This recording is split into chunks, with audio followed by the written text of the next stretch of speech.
Hello friends, welcome to study bus. मई का month start हो चुका है एंड आपका जो कैट का एग्जाम है वो नवंबर के लास्ट संडे को हो जाएगा। मतलब कैट के लिए आपके पास बचे हैं 7 months and then December and जनवरी में आपके मेजर जो अदर एग्जाम्स है जैसे जैट, आईएफटी, एनमैट, स्नैप, ये सारे कंक्लूड हो जाएंगे। तो टोटल आपके नेक्स्ट 7 to 9 मंथ्स की जर्नी क्या है एंड आपको किस तरह से पूरी तैयारी करनी चाहिए। अगर आप अभी स्टार्ट कर रहे हो तो माइंड में एक क्वेश्चन जरूर आता है, सर क्या मैं इस समय कैट क्रैक कर पाऊंगा अगर मेरी जीरो प्रिपरेशन है तो इस वीडियो में मैं आपको एक कंप्लीट एक्शन प्लान बनाने वाला हूं जिसको आप फॉलो करोगे तो भाई मंथ बाय मंथ डिटेल तरीके से आपके प्रिपरेशन होती चली जाएगी एंड आप अपने ड्रीम कॉलेज, ड्रीम परसेंटाइल को अचीव कर पाओगे। So my name is Saurabh Kothari, let's start. तो सबसे पहले भाई चैनल को सब्सक्राइब कर लो एंड बेल आइकन को प्रेस कर दो ताकि ऐसी जितनी भी इंपॉर्टेंट वीडियोस हैं उनके नोटिफिकेशंस आपको मिलते रहे। इसके साथ ही हमारा भाई इंस्टाग्राम पे चैनल है स्टडी बस एजुकेशन, को फॉलो कर लेना। यहाँ पे भाई आपको placement reports, important GK updates, quant shortcut मिलते रहते हैं जो आपकी जर्नी में हेल्पफुल हो सकते हैं। तो अब अगर मैं बात करूं कैट एग्जाम का, सबसे बड़ा मिथ है, बच्चों को लगता है सर 99 परसेंटाइल अचीव करना तो बहुत ही डिफिकल्ट है क्योंकि मैं एक एवरेज स्टूडेंट हूं। बट अगर आप लास्ट ईयर का कैट का एक्चुअल एनालिसिस देखोगे तो 84 मार्क्स आपको चाहिए थे आउट ऑफ 198 मार्क्स। मतलब 28 क्वेश्चंस आपको करेक्ट करने थे आउट ऑफ 66, विच मीन्स आपको सिर्फ और सिर्फ 42% पेपर करना था। अब आप ये सोचो क्या आप 42% पेपर नहीं कर सकते अगर आप 7-1 मेहनत करो तो? क्योंकि 99 परसेंटाइल का मतलब ये नहीं होता कि भाई 99 परसेंटेज पेपर चाहिए होता है। एंड अगर आप किसी भी साल का एनालिसिस उठाओगे ना तो आपको एक बेंचमार्क पता चलेगा कि 50% अगर आपने पेपर सही से सॉल्व कर दिया विद एक्यूरेसी तो आप डेफिनेटली 99 परसेंटाइलर बन जाते हो। आप यहां पे देख भी सकते हो 99 परसेंटाइल के लिए लास्ट ईयर 84 मार्क्स चाहिए थे out of 198, which means 42% of the exam. अगर आप कैट 21 देखोगे तो 98 मार्क्स चाहिए थे out of 198, which means around 50% paper. Then CAT 20 देखोगे तो 101 marks out of 228, which means 44% of the paper. CAT 2019 में 156 आउट ऑफ 300 चाहिए थे, which means 52% of the exam. And CAT 2018 में अगर आप देखोगे 154 आउट ऑफ 300 चाहिए थे, which is around 51% of the paper. तो इतना परसेंट पेपर सॉल्व करने पे आप 99 परसेंटाइल बन जाते हो, जिसके बाद आपको ड्रीम कॉलेजेस का ऑप्शन मिल जाता है। एंड अगर आप 98 परसेंटाइल देखोगे, 95 सबका भाई मैंने आपको यहां रेंज दे दिया है, तो इसको आप एज अ बेंचमार्क यूज कर सकते हो। तो फर्स्ट डाउट आपका ये क्लियर हो चुका है कि अगर आप अभी भी तैयारी करो तो डेफिनेटली आप इस एग्जाम को क्रैक कर सकते हो। तो एक चीज हमेशा ध्यान रखो, इट्स नेवर टू लेट। अगर आपकी स्ट्रेटजी भाई प्रॉपर तरीके से डिफाइंड है एंड आप एक डिसिप्लिन तरीके साथ मेहनत करने को रेडी हो तो आप कैट के लिए मई से भी तैयारी कर सकते हो। डोंट बी कंसर्न कि एक क्वेश्चन को कितना टाइम लगता है। बच्चे मिस्टेक क्या करते हैं, उन्होंने आज प्रिपरेशन स्टार्ट की, आज ही चाहते हैं कि वो 10 सेकंड में आंसर निकाल दे। ऐसा नहीं होता, आपको टाइम देना पड़ेगा एंड आप जब टाइम दोगे, प्रैक्टिस करोगे, ऑटोमेटिकली चीजें बेटर हो जाएंगी। The timing will get better as the time goes on. एक बात ध्यान रखो, अराउंड 2 लाख बच्चा कैट का पेपर देता है एंड 10% जो स्टूडेंट्स है, मतलब 20,000 के आसपास स्टूडेंट जो है वो टॉप 20 स्कूल्स में एडमिशन ले पाता है। तो आपको भाई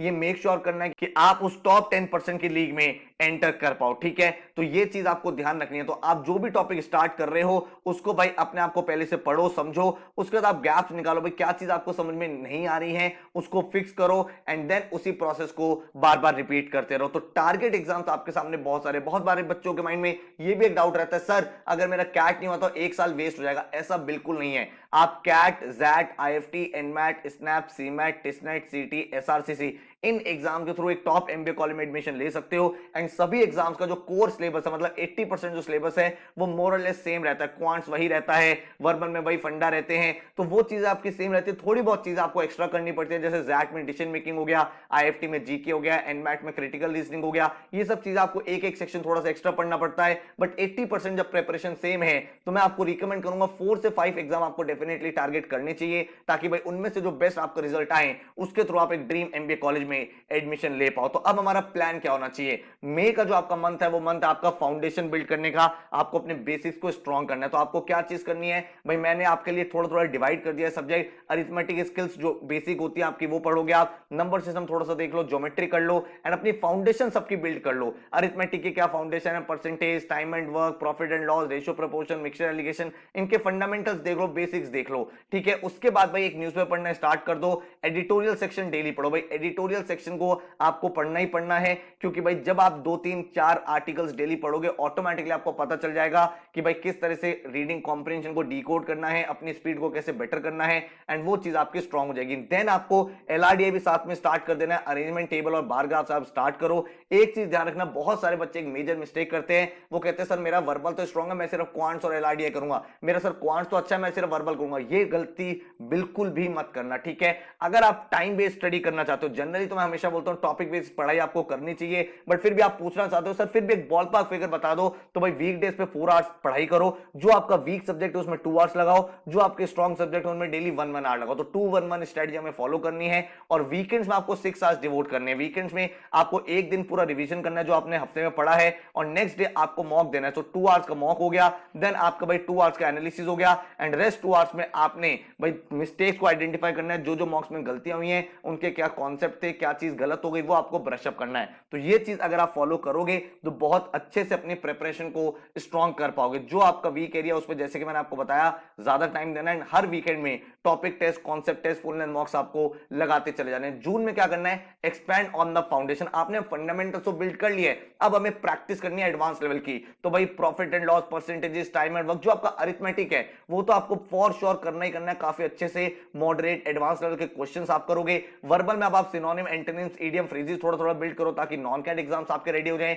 देन आपके जो वर्बल एबिलिटी के टॉपिक्स हैं जैसे पैरा कंप्लीशन, पैरा समरी, इनको थोड़ा थोड़ा करोगे। एलआरडीआई में आप बेसिक एलआर कर चुके हो, अरेंजमेंट कर चुके हो, बारग्राफ कर चुके हो, अब आपको केसलेट्स एंड पजल्स करनी है, आइंस्टाइन पजल्स करनी है, कंस्ट्रेंट बेस्ड पजल करनी है, ठीक है। देन आपको भाई अपने प्रैक्टिस करनी है, रिवीजन करना है, एंड भाई अब आप एक चीज तो थंब रूल बना लो कि पर वीक के एंड में एक फुल लेंथ मॉक आपको लगाना है। वेट मत करो सिलेबस खत्म होने का, आप अपने प्रिपरेशन जो है वो मॉक के थ्रू भी साथ साथ करते रहोगे। तो मॉक आपको तब नहीं लगाने जब सिलेबस खत्म होगा, मॉक आपको पैरेलली लगाने, क्योंकि mocks are the part of your preparation, ठीक है।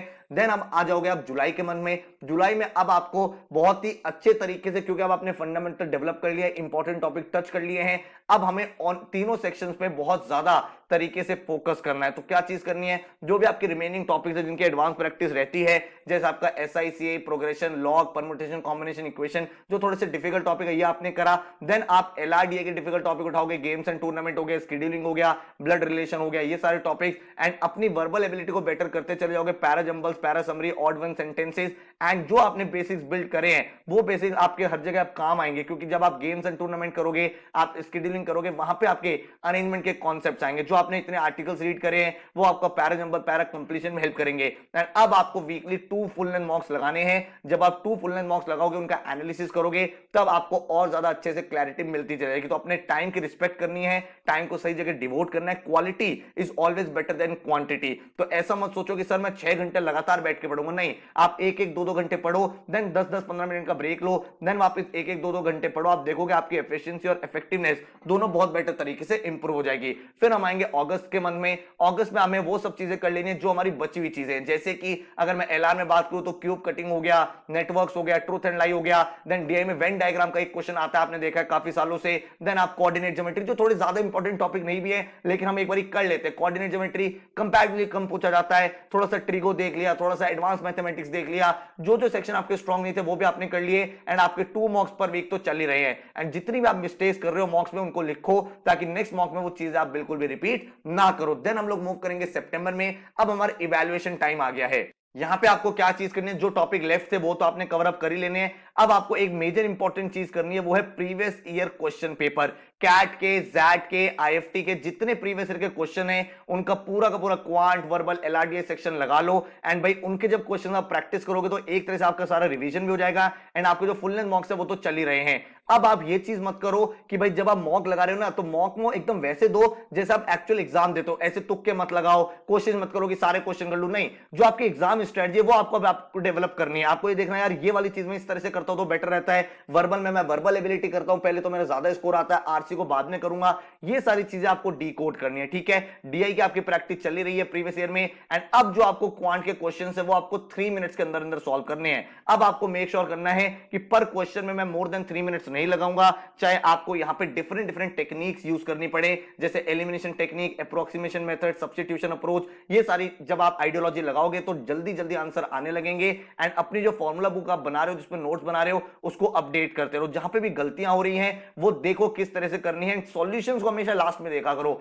मेजॉरिटी ऑफ द स्टूडेंट क्या गलती करते हैं, क्वेश्चन नहीं में सॉल्यूशन देखने लगे, उससे लर्निंग कभी नहीं होती। सॉल्यूशन नहीं आ रहा है, थोड़ा सा टाइम स्पेंड करो, 5 मिनट लगाओ, 7 मिनट लगाओ, उसके बाद सॉल्यूशन देखो, फिर देखो यार क्या चीज में गलती कर रहा था, ठीक है। तो making progress at this stage might look extreme but definitely feasible. आपको लग रहा होगा कि मेरा तो स्कोर नहीं आ रहा, बट ये ध्यान रखो कि आपने इतने मंथ्स यहां पे लगाए हैं, तो अभी अगर आपका मॉक में स्कोर नहीं बना ना, टेंशन नहीं है, एक्सपोनेंशियली आपका रिजल्ट आएगा, क्योंकि हर दिन आपकी ग्रोथ हो रही है, वो ग्रोथ क्यूमुलेटिव होकर आपको बहुत बेटर रिजल्ट देने वाले। देन अक्टूबर में जब हम आ जाएंगे तो यहां पे भी आपको कैट के फुल लेंथ मॉक्स देने हैं, उनका एनालिसिस करना है, अपने मेंटोर के साथ डिस्कशन करना है, क्या गैप्स आ रहे हैं, जो आपकी डेली हैबिट चल रही है उनको आप करते रहोगे, आर्टिकल्स वगैरह रीड करोगे। एंड अब आप उस जोन में आ गए हो जहां पे भाई आप ऑटोमेटिकली सारा सिलेबस कर चुके हो, प्रैक्टिस मोड आपका ऑन हो गया। तो या तो आप 3 फुल लेंथ मॉक्स लगाओ, या फिर आप 2 फुल लेंथ मॉक्स लगा के टॉपिक टेस्ट लगाओ, जो भी आपके टॉपिक टेस्ट वीक है, एंड इस तरह से अक्टूबर में आप चीजों को कंप्लीट करोगे। प्रीवियस ईयर आप कर चुके हो, सिलेबस आप कंप्लीट कर चुके हो, अक्टूबर नवंबर में मेजॉरिटी जो चीजें वो आपका सिर्फ रिवीजन है, और जो नवंबर है, जो लास्ट 25 डेज होंगे, उसमें आपको क्या चीज करनी है,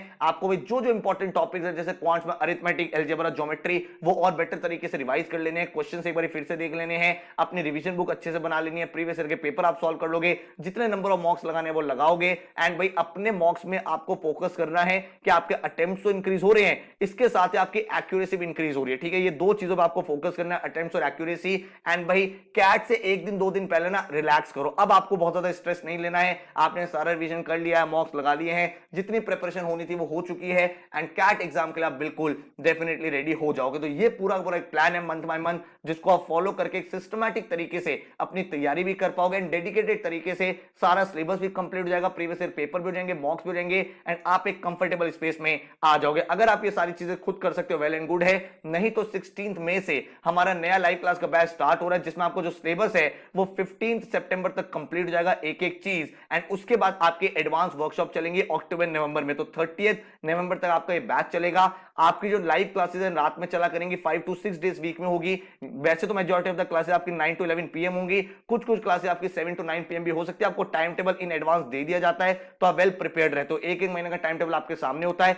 हर क्लास के बाद आपको डेली असाइनमेंट्स मिलेंगे। मान लो आज हमने परसेंटेजेस पढ़ा, परसेंटेजेस के 3 असाइनमेंट मिलेंगे, इजी, मॉडरेट, एडवांस। उन तीनों असाइनमेंट के डिटेल सॉल्यूशन, उनका वीडियो सॉल्यूशन, सब कुछ आपके सामने अवेलेबल होगा। तो हर दिन आपका एक एक टॉपिक कंप्लीट होता रहेगा, तो बहुत सिस्टमैटिक तरीके से आपकी क्लासेस एंड आपका सिलेबस पूरा हो जाएगा। पूरा का पूरा स्टडी मटेरियल हम आपके घर पे भी डिलीवर करते हैं। 11 बुक्स का सेट होता है जो आपके घर पे डिस्पैच होता है, एंड हर एक लेक्चर की रिकॉर्डिंग आपके पास रहेगी। तो कोई भी लेक्चर अगर आप बार बार देखना चाहते हो, रिवीजन करना चाहते हो, वो कर सकते हो। 24/7 डाउट फोरम आपके सामने रहेगा, ताकि हर एक बच्चे का हर एक डाउट क्लियर होता चला जाए। हर एक बच्चों के इंडिविजुअल पोर्टल मिलेगा, जहां पे topic test, sectional test, full length mocks आपके अवेलेबल होंगे। एंड हमारा जो फोकस है वो कैट के साथ जितने भी नॉन कैट एग्जाम्स है उन पे जीडीपी बैट के वीडियोस भी आपको मिलेंगे, and complete action plan 200 days का कैट के लिए। एंड देन उसके बाद जितने भी नॉन कैट एग्जाम्स हैं उनका भी इंडिविजुअल एक्शन प्लान आपको प्रोवाइड किया जाएगा। जो फीस है दैट इज 30,000 रुपीज। एंड आपने देखा होगा प्रीवियस बैचेस में भी भाई फीस थोड़ा सा हाई रहता है, लेकिन इस बैच में हमने अर्ली बर्ड डिस्काउंट निकाला है। आप एनरोल कर सकते हो 25,000 पे फॉर फर्स्ट 50 स्टूडेंट। तो अगर आप एनरोल करना चाहते हो तो एक बार वेबसाइट पे चेक कर लेना, studybuzz.co.in पे। भाई अगर वो अभी डिस्काउंट अवेलेबल है, इसका मतलब 50 बच्चे एडमिशन नहीं लिए हैं, तो आप भाई यहाँ पे एडमिशन लेके अपनी सीट सिक्योर कर सकते हो, अर्ली बर्ड डिस्काउंट का बेनिफिट उठा सकते हो, ठीक है। एंड आपको घर पे जो बुक्स मिलेंगी इस तरह की बुक्स होंगी, जो 11 बुक्स होंगी, एंड ये सारी की सारी स्मार्ट बुक्स है। स्मार्ट में इसलिए बोल रहा हूं कि अगर आपको कोई भी क्वेश्चन नहीं आता, आप अपनी ऐप में स्कैन करो एंड उसका आपको कंप्लीट सॉल्यूशन वहां पे मिल जाएगा। एंड कितने नंबर ऑफ मॉक्स मिलेंगे वो भी मैंने आपको यहाँ पे मेंशन कर दिया है। CAT, SNAP, XAT, IFT, NMAT, CMAT, SRCC, CT, हर एक एग्जाम के national level full length mocks आपको मिलेंगे। पूरा का पूरा पोर्टल 31 मार्च 2024 तक वैलिड रहेगा, ताकि एक एक चीज आपकी सिस्टमैटिक तरीके से कंप्लीट होती चली जाए। अगर आपको डेमो लेक्चर्स देखने हैं तो नीचे डिस्क्रिप्शन मैंने आपको डेमो लेक्चर का लिंक दे दिया, वो देखो समझो। वहां पे मैंने जो लाइव क्लास है उसी की रिकॉर्डिंग अपलोड कर दी है, ताकि आपको बिल्कुल आइडिया लग सके कि एक्चुअल क्लास में कैसे हम लोग पढ़ाते हैं। इस तरह से आपके सामने लाइव चैट होता है, आप टीचर से पूछ सकते हो, यहाँ पे आपके सामने टीचर पढ़ा रहे होते हैं, एंड एक सिस्टमैटिक तरीके से आपकी पूरी प्रेपरेशन प्रिपरेशन चल रही होती है। तो आई होप आपको भाई एक कंप्लीट क्लैरिटी मिल चुकी है। तो अगर भाई आपको डेमो लेक्चर्स देखने हैं, इस नंबर पे आप व्हाट्सएप कर सकते हो, सारी डिटेल्स ले सकते हो, बैच की इंक्वायरी कर सकते हो। एंड ये जो मैंने आपको एक प्लान बताया, इसको आप ब्रॉड लेवल पे फॉलो करके अपना एक मिनी स्क्यूल टाइम टेबल बना सकते हो, जो आपको काफी ज्यादा हेल्प करेगा। ठीक है, so all the very best, thank you so much and take care.